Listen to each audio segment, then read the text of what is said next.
All right, so I'm going to demonstrate here how to plot error bars on a bar chart in Excel. Excel isn't the best tool for this. There are much better tools out there for data visualization, but they have made some improvements in these later versions of Excel to make it a little bit easier to do. So it definitely is easier than it has been for me in the past with earlier versions of Excel, but there's still it would be nice if it was a little bit more automatic. But anyway, it's still a pretty simple, straightforward process. So what I've done here is I've generated two random distributions of data, just 50 numbers each, basically just numbers pulled from a normal distribution. And I've specified what the averages and standard deviations should be. Distribution 1 should be a mean of about 10, a standard deviation of about 1. Distribution 2 should be a mean of about 15, and a standard deviation of about 2. So first let's calculate those and see where we're at. So you know how to do this. Calculate the average. Select that whole array. And we get 10.08, so that's reassuring. Here we're going to calculate the standard deviation. Now we want to do the stdev.s because we're calculating the standard deviation of a sample rather than a population. Calculate that and we get about 1 as well. So that's good. Over here we'll do the same thing.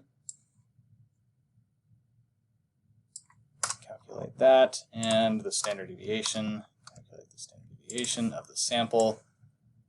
Select that array. And we get about 2, and I mean it's a little low, but these are random samples, so we expect a little bit of chance variation there. So yeah, these look about right. And I've already actually pasted these values over here, but just to make sure we're on the same page of how to get those. Okay, so we're now going to we want to make a bar chart, but before we make a bar chart, we actually it's a good idea to make all of our calculations first, and it's probably good to kind of organize things. In fact, I should probably put means here just so we know what this is, just to kind of keep things organized. It can be easy to get numbers mixed up, so I would recommend labeling all of these just to make sure you know which goes with which. So an error bar, typically, error bars on a bar chart are going to indicate the standard error of the mean. Now, we've encountered the standard error of the mean already, but in the context of the sampling distribution of x bar, when we had sigma in the formula. Remember, the standard error of the mean is sigma over root n. That's the standard deviation of the sampling distribution of x bar. You can represent it with that formula. Now, we don't know sigma most of the time, and so when you're doing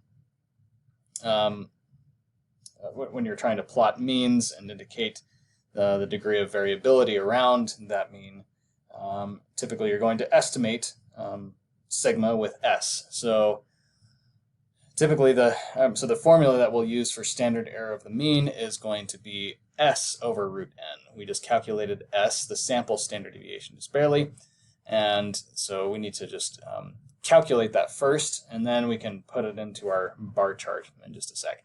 Okay, so here are our means and standard deviations. Here's where I'm going to calculate the standard error. Okay, now we hit an equal sign. We already calculated the standard deviation, so we'll select that cell here, and then we're going to divide by the square root of n. Now n is 50, and you recall the formula for square root, SQRT. So you can see what I've done there. Standard deviation divided by the square root of 50. Okay, and then we can just copy and paste this formula here. And just to double check, this is U3 right here divided by the square root of 50. The sample sizes are the same. Sometimes you won't have the sample size the same, so you won't always be able to do that.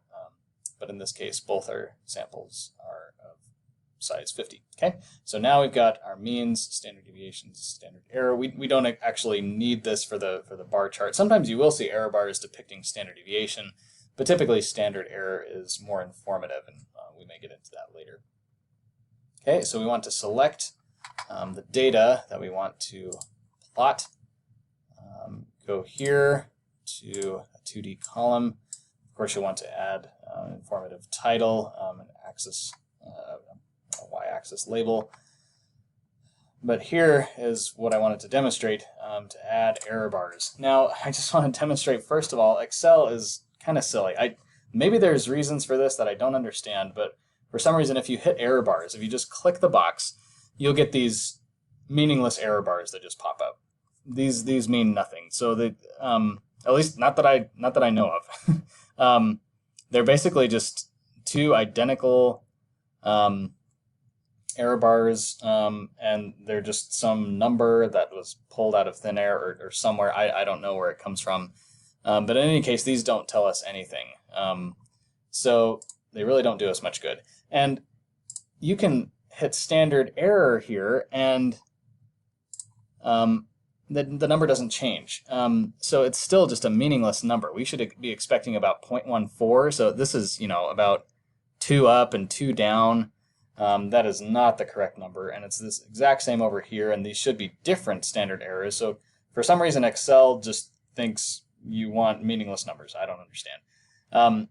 Percentage, I don't know. Percentage might be what we're looking for, but I don't think so. But there's no way that I could really get those. Anyway, standard deviation, also just some meaningless numbers. They are bigger, and I don't know why they show up this way. In any case, just know that these options here won't really do you any good. So you have to go to More Options and then go to Custom. Okay, so you have to go to Custom. You have to make custom error bars and specify a value, and you want to make it actually a meaningful value. Okay, so you go to Specify Value, and we have calculated these here. And it is nice if you have this organized in this way. You can remove this input, and then you can select both cells there. The positive error value is the part of the error bar that goes up above the mean on the bar, so the antenna that's sticking up. The negative error value, and I think you have to be a little careful with this, you just back up and leave the equal sign, and then select the same numbers for the negative error value. We want the antenna to go up the same distance as it's going down. Now, sometimes you'll see it just going up, and it'll just have one end to it, but I think it's preferable to have both. Okay, so hit OK, and now we should be seeing some values, and let's kind of zoom in a little bit here, that are more in the range of what we would expect. So this is going up to a little above 10, and you can see this is going up like just a little bit, like not even a full ones, I mean, not even going up to 11. So this is a reasonable, this seems to pass the stink test much better.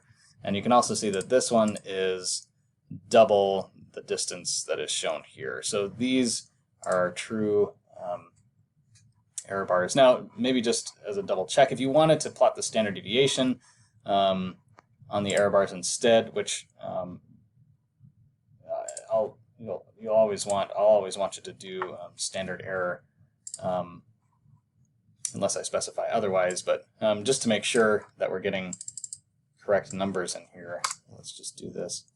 If you wanted to do the standard deviation, you can see this is going up about to 1, so about to 11, and this is going up from 14 about to 16. Okay, so these seem to be reasonable values. They're not just made up ones that Excel gives to you. Okay, so just to show one more time, let's do standard error just to get it back to where we want. I'll leave the equal sign. There you go. Of course, you want to add all your labels here as appropriate. All right.